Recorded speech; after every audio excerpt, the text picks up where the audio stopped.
ये बारिश है। ये बारिश है, तो थोड़ा सा बताइए ये बारिश में क्या कुछ देखने मिलेगा, किस तरह का गाना है और क्या शेयर करना चाहेंगे गाने के बारे में? So the artist who has sung beautifully and also acted in the video along with me, Ankita, she will tell you, वो आपसे खुद बयां करेंगी इस बारे में। अंकिता जी क्या कहना चाहेंगे गाने के बारे में, किस तरह का एक्सपीरियंस रहा और गाने के बारे में थोड़ा अगर ऑडियंस को बताया। जी बिल्कुल। तो सबसे पहले मैं कहना चाहूँगी कि I am very thankful to Abhishek Ray sir, जिनकी वजह से मुझे बारिश में भीग भीग के इस गाने को परफॉर्म करने का अवसर मिला। और जैसा कि आप जानते हैं टाइटल सेज ये बारिश है, तो ये एक बारिश का एक बहुत ही खूबसूरत गाना है और हमने इसे प्योर बिल्कुल एक बहुत ही खूबसूरत एनवायरनमेंट, जैसा कि सर ने बताया कि सीताबनी वाइल्ड लाइफ रिजर्व में इसे हमने शूट किया है और प्योर बारिश का सॉन्ग है। मुझे याद है कि जब हम इसे शूट कर रहे थे तो मैं कोई भी वक्त ऐसा नहीं था जब मेरे कपड़े भीगे हुए नहीं थे, मेरे बाल भीगे हुए नहीं थे। पूरे हर वक्त मैं एक ड्रेस चेंज करती थी, हम शूट करके आते थे वापस पूरी भीगी हुई फिर चेंज करती थी और जैसे ही मैं बाहर अपने रूम से बाहर निकलती थी हम वापस मैं पूरा भीग जाती थी और भीगे हुए ही लम्हों में और उसमें ये पूरा गीत शूट हुआ है। और आप इसे देखेंगे तो आपको खुद लगेगा कि घर के बाहर जैसे बारिश का माहौल है, आप ऐसे खुद सराबोर हो जाएंगे इस गाने को देख के। आपको लगेगा कि आप किसी बारिश की जगह पर आप खुद उस जगह पर पहुंच गए हैं। तो मैं कहना चाहती हूँ कि एक बहुत ही यूनिक एक्सपीरियंस था जो मुझे मिला सीताबनी वाइल्ड लाइफ रिजर्व में इस गाने को शूट करते हुए। और इस गाने को गाया भी मैंने और सर ने, हम दोनों ने मिलकर है। तो एक बहुत ही यूनिक सॉन्ग है ये। इसमें आप अगर सुनेंगे तो इसका रिदम सेक्शन बहुत ही यूनिक सर ने उसको बनाया है, जिसके बारे में सर खुद थोड़ा बता पाएंगे। तो मैं ये कहना चाहूँगा कि बचपन से मुझे एक बारिश का गाना बहुत ज़्यादा पसंद था, वो आप सबको बहुत ज़्यादा पसंद होगा। उस गाने का नाम है रिमझिम गिरे सावन।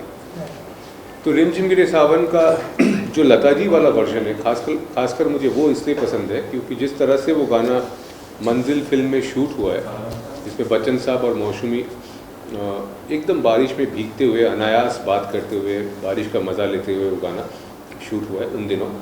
आज तक अगर आप वो गाना देखेंगे उसमें कोई आर्टिफिशियल रेन मशीन नहीं है, उसमें कुछ भी आर्टिफिशियल नहीं है।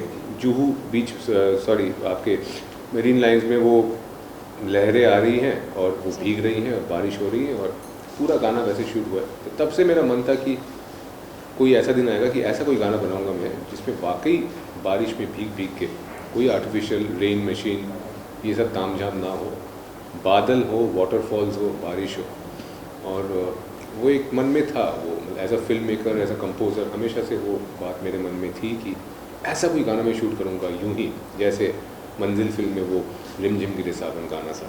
तो मेरा एक कॉम्पोजिशन था ये बारिश है, जो ख़ास बारिशों का गाना था। और हम देखते आ रहे हैं कि पिछले कुछ सालों से बारिश का गाना मतलब hot women wearing hot pants and very artificial kind of rain experience. The natural rain experience has gone, so we have tried to bring that back with this song. And आशा करता हूँ कि जो ये पहाड़ी बारिश है, माउंटेन रेन, आपको बैकग्राउंड में स्मोक मशीन वाला धुंध नहीं है, एक्चुअल बादल है। White out that is happening in this song is actually clouds passing bye, जैसे हिमालयन वाटरफॉल जिसके बीच में बैठ के ये गा रही हैं और वो पीछे वो फ्लोइंग वाटर है। तो कोरोना का माहौल है, वैसे ही लोग घर में बंद हैं। तो मेरा ये मन है कि और ये आशा करता हूँ कि इस तरह की जो ताजगी है इस गाने में वो लोगों तक पहुँचे और लोग कुदरत से जुड़े, बारिश से जुड़े। और अंकिता के साथ काम करने का एक्सपीरियंस कैसा रहा आपका? सबसे ख़ास बात यह है कि अंकिता की जो आवाज़ है, मैंने 4 जनरेशन के सिंगर के साथ काम किया है। I was introduced to the industry by Gulzar sahab. तो आशा भोसले जी के साथ मैंने गाने रिकॉर्ड किए हैं। So from Gulzar Saab, Asha Bhosle to the next generation of Kavita Krishnamurti, Udit Narayan, Hariharan Saab, Alka Yagnik ji, to the next generation of singers which is Shreya. Shreya has sung a lot of my songs. Sunidhi, Sonu Nigam, Shan, and the next generation of singers like Pratibha Baghel, Bhumi Trivedi, Ankita. तो ये 4 generation के singers के साथ काम करने का मुझे सौभाग्य रहा है। तो ओरिजिनल वॉइस की कुछ खासियत होती है कि ओरिजिनल वॉइस किसी और आवाज़ की तरह नहीं होती। तो प्लेबैक के लिए मैं ये मानता हूँ कि सबसे ज़रूरी होता है कि कोई भी प्लेबैक वॉइस अगर दूर तक जाए उसमें एक अपनी बात होनी चाहिए, उसकी अपनी एक खासियत होनी चाहिए। मैं इसकी तरह गाती हूँ, मैं उसकी तरह गाती हूँ, वो आवाज़ें वर्जन आवाज़ें हैं या कवर वॉइसेस हैं, तो प्लेबैक वॉइस की एक अपनी अंदरूनी क्वालिटी होती है। वो मुझे अंकिता की आवाज़ में शुरू से ही लगता है, और बहुत मीठी आवाज़ है, बहुत अनायास गाती है, पानी की तरह गाती है, इसलिए ये बारिशों में उनकी आवाज़ बहती हुई नज़र आती है। एक और ख़ास बात बोलना यहाँ पे लाजमी है कि इनसे मेरी मुलाकात कैसे हुई। तो मैं हमेशा से ही, क्योंकि गुलजार साहब ने मुझे लॉन्च किया था और उनके साथ मेरे बहुत सारे गाने हैं, तो एस डी बर्मन, गुलजार, सलील चौधरी, मदन मोहन, राहुल देव बर्मन, ये आइकन्स हैं जिनका मैं बंगाली कंपोज़र हूँ, तो ये ऐसे आइकन्स हैं जिनके मेलोडी सुन सुन के मैं बड़ा हुआ हूँ, पला बड़ा हूँ। तो एक बार दिल्ली में मुझे याद है टाइम्स ऑफ इंडिया ने उन दिनों मेरी फिल्म हासिल आई थी और गुलजार साहब के साथ उदास पानी एक एल्बम रिलीज़ हुआ था, अगला एल्बम कगार पे था रात चांद और मैं। तो उस दौरान एक शख्स ने टाइम्स ऑफ इंडिया ऑफिस में फ़ोन करके, मेरा जब इंटरव्यू छपा, उनसे मेरा नंबर लेके वो मेरे साथ कनेक्टेड हुए और उन्होंने मुझे फ़ोन किया, कहा कि मुझे आपका काम बहुत अच्छा लगा, तो मेरा नाम है राहुल देव बर्मन। तो मैं बहुत ज़्यादा अचंभित था इस बात को सुन के कि आर डी बर्मन कैसे मुझे फ़ोन कर रहे हैं। तो हुआ ये कि वो जो राहुल देव बर्मन थे, वो महान संगीतकार आर डी बर्मन के फर्स्ट कज़िन थे और उनका नाम भी राहुल है, राहुल देव बर्मन है। So is from the Dev Burman family.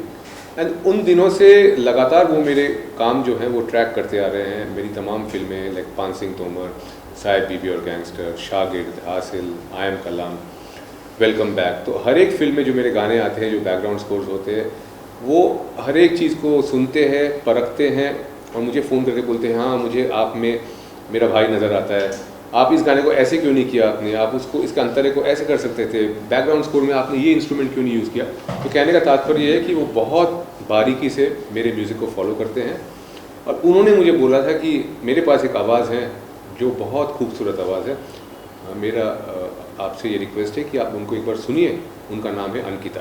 So that's how I met Ankita, through that contact, Rahul Dev Burman. और जैसे आपने रीमेक की बात की, इस रीमेक के दौर में आपको लगता है कि ओरिजिनल गाना बनाना एक चैलेंज है कि ऑडियंस एक्सेप्ट करेगी या नहीं करेगी, उसको लेके क्या कहना चाहेंगे? अंकिता जी, आपसे भी ये सवाल जानना चाहूँगी। बताएं। देखिए, मैं बहुत ज़्यादा ओरिजिनलिटी में विश्वास रखती हूँ। मुझे रीमेक का ज़माना कभी से पसंद नहीं रहा। और जैसा कि सर ने बोला कि मैं पुराने गीतों में इंटरेस्ट रखती हूँ, अनायास गाती हूँ, और इसीलिए मुझे कभी भी मेरा रुझान रीमेक गानों की तरफ कभी रहा ही नहीं। वैसे मैं बहुत सारे प्रोग्राम्स करती हूँ, लता जी को, आशा जी को गाती हूँ, लेकिन वो दौर ही अलग था जब पंचम दा, सलिल दा, एस डी बर्मन जी के जो गीत आते थे, वो दौर अलग था। और अगर मैं उनके गानों का कवर करती हूँ या उनके गानों को गाती हूँ, तो मैं अपने आप को बहुत मैं आई फील वेरी प्रिविलेज्ड कि मैं उन गीतों को उस तरह से कोशिश कर सकती हूँ गाने की। But I have never believed in remaking the song, जो आजकल रिप्राइज वर्जन्स और बोलते हैं कि हम उसको कवर करके उसको शूट करेंगे, उसको ऐसे बनाएंगे। मुझे नहीं याद है कि मैंने कभी ऐसा किया हो।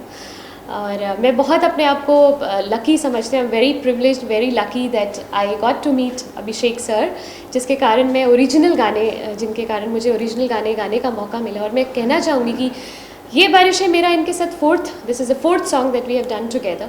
और मेरे चारों गीत इतने खूबसूरत है कि मुझे हमेशा जो मेरे अंदर एक लालसा थी, या एक जो अंदर एक मेरी जो इच्छा थी कि मैं उस दौर में क्यों नहीं हुई जैसे जिस दौर में सलिल दा, लता जी को गीत देते थे। तो मुझे जो वो मेरे अंदर इच्छा थी कि मैं ऐसे गीत गाऊं जो बहुत ही मेलोडियस हों, अच्छे हों, अनायास हों, और जिनमें ये जो रिप्राइज और रीमेक करके जो आवाज़ बदल के लोग गा रहे हैं आजकल, वो मुझे ना करना पड़े। मैं अपनी जो भी मेरी आवाज़ है, मैं उसको उसी तरह से उसको तो जो भी आपकी आवाज़ है उसमें आप ये बारिशें की 4 लाइनें सुना दीजिए।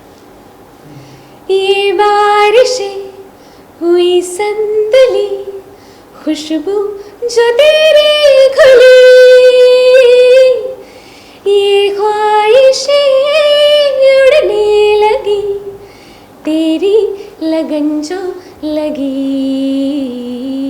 तेरी लगन जो लगी। अभिषेक जी, आप क्या कहना चाहेंगे जो मैंने अंकिता जी से पूछा? आप क्या सोचते हैं इस बारे में? देखिए, मेरा इस बारे में जजमेंटल होना शायद ठीक ना हो, पर मुझे ये लगता है कि हर एक इंसान, हर एक आर्टिस्ट किसी चीज़ के लिए बना है। हर एक आर्टिस्ट की अपनी एक वजूद है और वो यहाँ पे क्यों है वो जहन में रखना ज़रूरी है। तो मैं तो शुरू से ही I have been a singer composer who always done original work in films. My first album was Udaas Paani with गुलजार साहब, फॉलोड बाय रात चांद और मैं, फॉलोड बाय कब आते हो, and all the films that I've done are in diverse genres. I mean, from pure deep dark romance like Sahib Bibi और Gangster, और एकदम ही बीहड़ की फिल्में जैसे पान Singh Tomar, gloss gangster comedy like welcome back. तो मेरा तो रुझान शुरू से ही, मैं बना ही हूँ ओरिजिनल म्यूज़िक के लिए। मुझे तो समझ में ही नहीं आता कवर का जो कॉन्सेप्ट है। हालांकि आज के जो आर्टिस्ट हैं मुझे लगता है उनको जल्दी जल्दी कुछ व्यूज़ मिल जाए, कुछ लोग उनको देख ले, तो इसलिए किसी एक नामचीन गाने का एक कवर करने के कुछ फ़ायदे होते हैं कि एक शॉर्ट टर्म गेन होता है, लेकिन लॉन्ग टर्म में मुझे लगता है किसी भी आवाज़ हो या कंपोज़र हो या कोई भी आर्टिस्ट हो, उसको अगर अपनी जगह बनाना है तो eventually why would the world remember an artist for the work that he has done himself, चाहे वो अच्छा हो, बुरा हो, कुछ भी हो, पर वो अपना तो हो, बच्चा अपना तो हो, पराया तो ना हो। तो कवर्स के कुछ शॉर्ट टर्म गेन्स होते हैं, पर उस दिशा पे मैं कभी चला नहीं हूँ, तो इससे ज़्यादा इस बारे में बोलना शायद उचित नहीं है मेरे लिए। और एक बात को मैं हमेशा जहन में रखता हूँ कि इतनी सारी फिल्में मैंने कर ली, लेकिन जो मेरा पहला काम था उदास पानी विद गुलजार साहब, उस दौरान एक प्रेस कॉन्फ्रेंस में गुलजार साहब को जब स्टेट्समैन न्यूज़पेपर ने इंटरव्यू किया था, तो कई बातें उन्होंने बताई मेरे बारे में। उसके बाद उन्होंने एक बात बताई कि after long I have met a young composer whose melodies remind me of Salil Chowdhury. तो अगर मेरी शुरुआत इस तरह से हुई थी, तो उस शुरुआत को नज़रअंदाज करते हुए मैं ऐसा कोई काम कभी करता नहीं हूँ जो उसको हल्का कर दे। और मेरे लिए आज तक मेरे करियर का सबसे हाई पॉइंट यही रहा है जो इन्होंने मेरे बारे में स्टेट्समैन को तब बोला था 2002 में। इतने साल बीत गए, इतने काम मैंने किए, इतनी फिल्में, इतने गाने, पर इसके बावजूद जो एक आर्टिस्ट के जहन में एक सिंगुलर हाई पॉइंट नज़र आता है, वो आज तक मेरे लिए वही है। तो मैं उसको बरकरार रख के चलना चाहता हूँ। अभिषेक जी, आपको जो एक राष्ट्रपति अवार्ड से भी नवाजा गया है, वैसे तो बहुत सारी उपलब्धियां हैं। राष्ट्रपति नहीं, स्वाभिमान भारत अवार्ड से नवाजा गया है, तो उस बारे में कुछ बताना चाहेंगे आप ऑडियंस को? जी, इस साल मुझे स्वाभिमान भारत मिला। उसका एक कारण ये है कि शायद प्रेस और मीडिया इस बात से वाकिफ़ नहीं है कि मैंने बॉलीवुड से जितना भी थोड़ा बहुत कमाया, जो भी मेरी पूंजी थी, वो सारा मैंने एक पहाड़ी में डाला, कॉर्बेट नेशनल पार्क के साथ में। और वो बंजर पहाड़ी थी जिसको मैंने पिछले 12 सालों में जंगल में परिवर्तित किया है।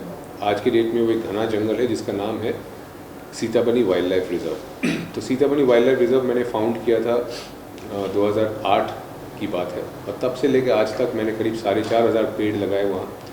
मैंने वाटर बॉडीज़ बनाए, मैंने जानवरों और पंछियों के लिए अलग अलग किस्म के फलदार पेड़ लगाए। गर्मी के मौसम में जंगली जानवर प्यासे ना रहे, इसलिए उनके लिए बड़े बड़े तालाब बनाए जिसमें हमेशा पानी रहता है। तो ये एक मेरा निजी एक आत्मतृप्ति के लिए मैंने किया। और मैं 14 साल की उम्र से गवर्नमेंट ऑफ इंडिया के लिए बाघ गणना में हर साल मेरी नियुक्ति होती है। I am a government bona fide tiger and leopard tracker. तो हमेशा से मैं बाघ गणना में, जो आपके पास संख्या आती है कि इतने बाघ हमारे देश में हैं, इतने टाइगर्स हैं, हमारे ऐसे लोग जाके फील्ड में उनको गिनते हैं, तभी वो संख्या आपके सामने आती है। और ये शुरू से ही रहा है मेरे अंदर, और Sitabani wild life reserve is an extension of that, जिसके कारण इस साल मुझे स्वाभिमान भारत मिला। और कई इंटरनेशनल पब्लिकेशंस जैसे कि डिस्कवरी चैनल, TLC, इन सब ने मुझे कवर किया for Sitabani wild life reserve. और 2013 में एक वाइल्ड टाइग्रेस, कम्प्लीटली वाइल्ड एक बाघिन ने आके मेरी ज़मीन पे अपने बच्चे दे दिए, और वो बच्चे वहाँ पले बड़े। उसके बाद जो है Sitabani wild life reserve became world famous. तो मैंने तो सिर्फ बनाया, लेकिन जो ट्रस्ट एक टाइग्रेस ने मेरे ऊपर दिखाया वहाँ के बच्चे देखे, उसने उस जगह को दुनिया में प्रख्यात कर दिया। She is responsible for making it famous across the world. मैंने तो सिर्फ प्रयास किया था, और नेचर ने उसको एक्सेप्ट किया in form of the tigress. इसके तुरंत बाद कुछ गाने मेरे लाइंड अप है with artist like Pratibha Baghel, Shreya Ghoshal, there is Shaan, there is a song with Sonu Nigam, there are couple of songs lined up. और अंकिता जी के साथ भी कुछ गाने मेरे प्लान्ड हैं। और इसके पहले वाले गाने भी आप ज़रूर देखें, जैसे कि महकी महकी, जिसको हमने शूट किया लाइमस्टोन क्वारीज में, in pure white limestone and different parts of Rajasthan. Then there are beautiful songs like बदली, जो अलग अलग फोर्ट्स में शूट हुए हैं। तो ये सब सिनेमैटिक वीडियोस हैं। मुझे सिनेमैटिक वीडियो शूट और डायरेक्ट करना बहुत पसंद है, और मैं ये कहना चाहता हूँ कि हर महीने एक बड़ा गाना मैं आपके लिए ज़रूर लाऊंगा। माहौल बदल रहा है, मौसम बदल रहा है, आने वाले टाइम में शायद फिल्मों में भारतवासियों को इतने ज़्यादा गाने ना मिले, क्योंकि जो नई फिल्में बन रही हैं जिनके लिए मैं कंपोज भी कर रहा हूँ, उसमें बैकग्राउंड स्कोर ज़्यादा है, गाने कम हैं। क्योंकि मुझे लगता है आने वाले दौर में गानों की जो इच्छा है, लोगों को गाने सुनने की जो एपेटाइट है, वो शायद फिल्मों से पूरी ना हो। वो एपेटाइट जो है वो नॉन फिल्म सॉन्ग से, अच्छे ओरिजिनल नॉन फिल्म सॉन्ग से पूरे होंगे। और ये बदलाव तो अमेरिका जैसे देशों में बहुत पहले हो ही चुका है, भारत में ये आज हो रहा है। It's good to understand this transformation. ये जो नया मौसम है, इसके साथ अपने आप को ढलना और इसके अनुसार काम करना। फिल्मों में बैकग्राउंड स्कोर, फिल्मों में OST, नॉन फिल्म में अच्छे गाने, मुझे लगता है that is the way forward. Ankita ji आपको बताइए। जी, मैं भी बिल्कुल सहमत हूँ सर की बात से, क्योंकि ओरिजिनल आर्टिस्ट लाइक अस, जो हम लोग कवर्स नहीं कर सकते, रिप्राइज वर्जन्स नहीं गा सकते, तो हम हमेशा एक इंतज़ार में रहते हैं कि एक अच्छा ओरिजिनल कंपोज़र हमें एक अच्छा ओरिजिनल गाना दे, जिसमें हम अपनी आवाज़ में, जो हमारी अपनी आवाज़ है, उसमें हम कुछ अच्छा गा सकें, कुछ अच्छा प्रयास कर सकें। तो मैं हमेशा से मेरी इच्छा है कि मैं फ़िल्मों में गाऊं, लेकिन आफ्टर मीटिंग अभिषेक सर, मुझे ऐसा लगा कि अच्छे गाने हमें नॉन फिल्म से भी मिल सकते हैं, नॉन फिल्म सिंगल्स भी हमें बहुत अच्छे अच्छे गाने मिल सकते हैं। वहाँ पे हम अपना हुनर दिखा सकते हैं, अपना टैलेंट दिखा सकते हैं। We can sing our heart out. So I am very happy that वो दौर चल रहा है इस समय, जब हमें अच्छे सिंगल्स गाने के लिए, और अच्छे कंपोजर्स हैं जो बहुत अच्छे सिंगल्स बनाते हैं, so that artist like us can get a flavour of singing the playback, doing a playback song and singing in a studio and then singing a nice good song. तो एक तरह से हमारे लिए तो ये बहुत ही अच्छा है जी। एक गाना जो शान ने मेरे लिए गाया था, उस गाने को सुन के इन्होंने बोला कि मुझे भी ये गाना गाना है, इसका फीमेल वर्जन आप क्यों नहीं करते? दो लाइनें हो जाएगा। हाँ, तो महकी महकी वो गाना है, उसकी 2 लाइनें ये आपको गा के सुनाएंगे। महकी महकी ख्वाहिशें हैं जब हमारी तुम हुए, रात सिमटे दिन अधूरे अब मुकम्मल सब हुए, बारिशों में अब के बार और करीब आ जाओ ना, रुत कोई भी हो मगर बदली बन तुम जाओ ना।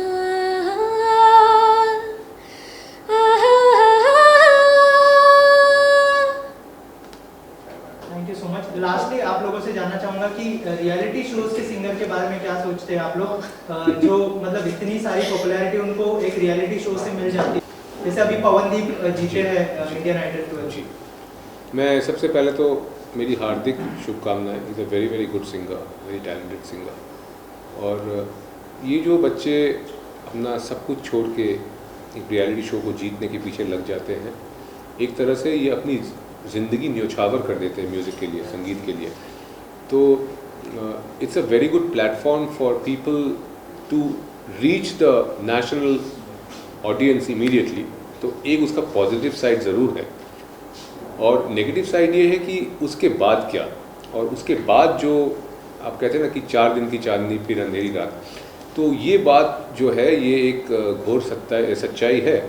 तो इसको मिटिगेट करने के लिए मुझे लगता है कि एक आर्टिस्ट को पूरी तरह से सिर्फ रियलिटी शो पे ही निर्भर नहीं रहना चाहिए, और भी अपने जो तरीके हैं म्यूज़िक से कमाने का, और म्यूज़िक से अपने आप को the biggest challenge is to earn out of music and make a living out of music, and that is something they should keep in mind. और कहीं रियलिटी शोज़ में जाने के कारण आपका बचपना जो है, आपका जो बचपन है, बचपन के खूबसूरत दिन है, वो ना खो जाए, इस पे भी थोड़ा ध्यान रखना ज़रूरी है। बाकी ये एक बदलाव है जिसमें एक नया दौर है, जिसमें लोगों को इसके अलावा कोई चारा नहीं है। छोटे शहरों से आप हैं, आप गाते हैं अच्छा, लेकिन आपके पास और कोई ज़रिया नहीं है, तो ये एकमात्र ज़रिया बन के रह गया है to reach out immediately. So we have to use it judiciously. It has a plus and a minus both. क्या आप कहेंगे? जी, मैं भी यही कहना चाहती हूँ कि obviously this is a very good platform to reach to the national audience. और मुझे याद है कि मैंने लखनऊ में जब सारेगामापा का ऑडिशन दिया था and I got selected for it for the studio rounds. और मुझे याद है कि उस समय शान लखनऊ आए हुए थे and it was a great first time मैं उनसे मिली थी। और मैंने उनकी फ़िल्म दिल चाहता है तब रिलीज़ हुई थी और मैंने दिल चाहता के बहुत सारे गाने स्टेज पे गाए थे एंड शान वाज आल्सो विद मी और हमने काफ़ी इन्जॉय किया था। शान और आज आपने वो गाना गाया जो शान ने भी गाया है हाँ। मेरे लिए। तो because of some family circumstances मैं जा तो नहीं पाई सारेगामापा में। I couldn't go for the studio rounds in Mumbai. But मैं सच में ये कहना चाहती हूँ कि उसमें बहुत मेहनत लगती है, उस राउंड तक स्टूडियो तक पहुँचने में बहुत मेहनत लगती है। बहुत सारी फैक्टर्स उसमें अपना रोल प्ले करते हैं। It's not just your talent but lot of other factors also play a good role कि आप एक नेशनल टेलीविज़न पर आए। तो जैसा कि सर ने कहा कि उसमें वो बहुत मेहनत करते हैं, बहुत सब कुछ अपना उसमें मैंने भी अपना सब कुछ लगा दिया था। बट जैसा कि है कि आई एम फ्रॉम लखनऊ, तो घर का एटमॉस्फेयर ऐसा था कि पढ़ाई करनी है, you have to be academically good. तो हम सारे भी हम पढ़ने में भी लगे हुए थे और साथ साथ म्यूज़िक भी चल रहा था। बट आई एम श्योर कि जो Pawandeep and all the Arunita all those guys who have been here, वो अपना सब कुछ लगा देते हैं, अपना सारा कुछ अपना studies and everything they put in and उनका फोकस ही पूरा म्यूज़िक हो जाता है। तो definitely it's a great platform. लेकिन मुझे ये भी लगता है कि अगर आपके अंदर टैलेंट है तो वो कहीं ना कहीं अपना रास्ता खोज लेता है। और ये एक बहुत खूबसूरत बात मुझे सर ने भी बोली थी कि अगर तुम्हारे पास अच्छी आवाज़ है तो आवाज़ अपना रास्ता खुद बना लेगी। थोड़ी सी तुम मेहनत कर लो, आवाज़ अपना रास्ता खुद ढूंढेगी, वो अपने मुकाम पर पहुँचेगी किसी तरह। तो मुझे लगता है मैं गा रही थी, R.D. बर्मन जी, मैं उनको बड़े मामा बोलती हूँ, उन्होंने मुझे कहीं सुना और उन्होंने मुझे इनके तक पहुँचा दिया। तो मेरी आवाज़ इन तक पहुँच गई और आज I am privileged to sing these 4 songs with him, with an original composer in Mumbai। तो मैं अपने को बहुत ही खुशनसीब लकी समझती हूँ कि मेरी आवाज़ यहाँ तक पहुँची। अगर उस समय मेरी आवाज़ तैयार नहीं होती तो शायद मुझे ये गाने नहीं मिलते। तो ऑब्वियसली मेहनत पे बहुत कुछ डिपेंड करता है और मुझे लगता है एक अच्छी आवाज़ अगर आप कोशिश करते रहिए तो कहीं ना कहीं से वो रास्ता ढूंढ के एक सही इंसान तक या एक सही जगह पर पहुँच ही जाती है। Thank you so much.